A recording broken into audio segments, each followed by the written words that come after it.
Բարև ձեզ, եթերում բայմացար ռադիոն է, ձեզ հետ է Կարենը։ Աղայան Ռոդարի ծրագրի շրջանակում ես ու մայրիկս կկարդանք Արևի հրամանը։ Ղազարոս Աղայան։ Գարնանային մի սիրուն առավոտ Արևը բարձրացավ և ասաց աստղերին. Դե սիրուն աստղիկներ, երկնքի ճրագներ, հիմա գնացեք, գիշերը եկեք։ Ծաղիկներին ու թռչնիկներին ասաց. Զարթնեցեք ծաղիկներ, զարթնեցեք թռչնակներ։ Եվ զարթնեցին բոլոր ծաղիկները, թռչնակները։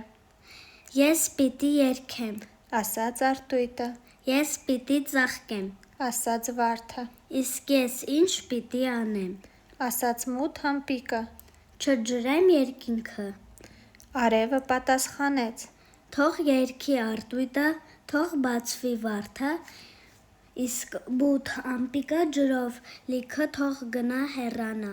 Ծաղիկները բացվեցին, թռչնիկները երգեցին, երեխաներն էլ զարթնեցին ու սկսեցին արևի երգը։ Դե ինչ, դուր եկավ ձեզ ռադիոն, հաջողություն։